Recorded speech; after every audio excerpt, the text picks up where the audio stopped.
در مرکز فرهنگی شهر خوجند 178مین محفل علمی و ادبی گنج سخن دایر گردید. نشست نوبتی گنج سخن به مناسبت 80 سالگی برنده جایزه به نام صدرالدین عینی نویسنده شادروان بهرام فیروز بخشیده شد.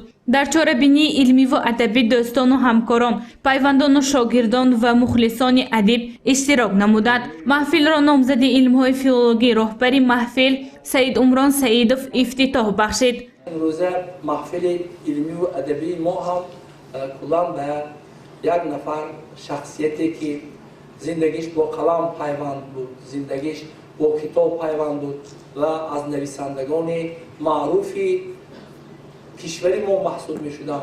دارنده جایزه به نام استاد صدرالدین عینی عضوی اتفاق نویسندگان تاجیکستان استاد بهرام فیروز است که در این شب و روز پیوندان، دوستان، مخلصان، اهل ادب، اهل فرهنگ، اهل علم 80 سالگیشان را جشن میگیرند و اصلا میگویند که اون نفری که با قلم با سخن سر و کار دارد هرگز نمیمیرد. من همه شما دوستان، عزیزان، پیوندان استاد بهرام فیروز، اصلا مهم است مخلصان کلام استاد بهرام فیروز را به امروزه محفل خیر مقدم میگم.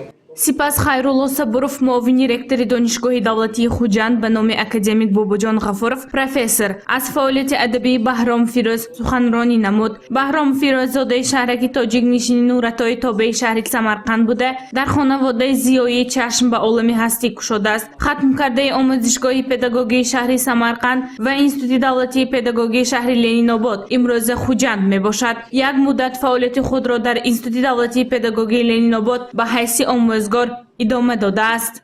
کارمند کمیته دولتی جمهوری شوروی سوسیالیستی تاجیکستان اوید به تلویزیون و رادیوشنوانی هم شده فعالیت می‌کند.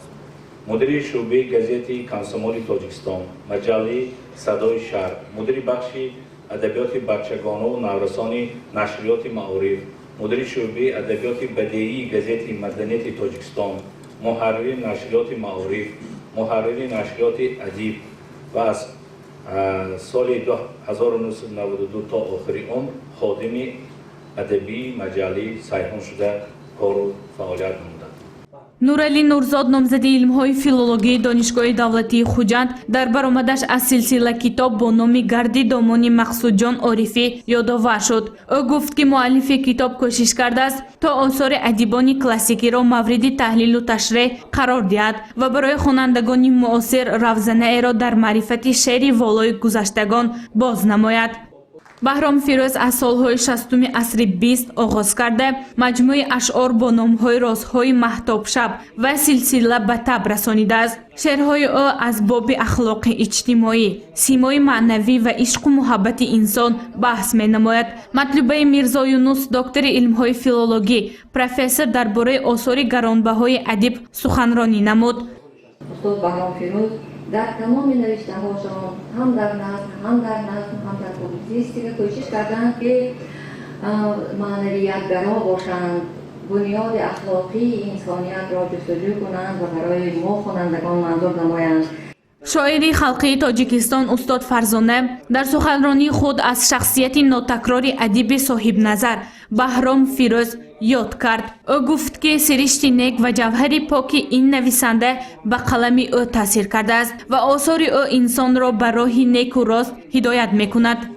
میلاد تو بر تمام دنیا تبریک، بر شمس و قمر، به کوه و دریا تبریک. میلاد تو بر خود تو تبریک، اما بیش از 2000 باره بر ما تبریک. استاد بهرام فیروز هنوز هم در حیات ما، در خاطرات گلاویز ما، در امروز و فردای ما حضور دارند، در یادهای عطرگردان ما. بعد از این هم یادهاتان معنبر از شمیم خاطر بهرام فیروز بود. دوستان و پیوندان و همکاران شادروان نیز در این محفل برآمد نموده و خاطره های نیک بهرام فیروز را یادآور شدند. چه گویم؟ البته مشکل است، اما از تقدیر جای گریز نیست. از تقدیر شکرگزارم که ما را با هم پیوست.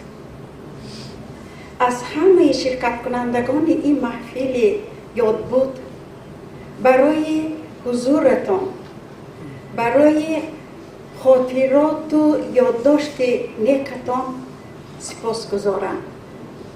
امروز همراه ما یاد بود را یک جایه گذراندیم. از همه امروز سخن کردگان به حد منت دارم، شکرگزارم که امروز با ما بودید. سلامت باشید. سرود و آهنگ‌های دلنواز در اجرای انسامبل نوای جوانی دانشگاه دولتی خوجند به نام اکادمیک باباجان غفورов چاره‌بینی را حسنی دیگر بخشید.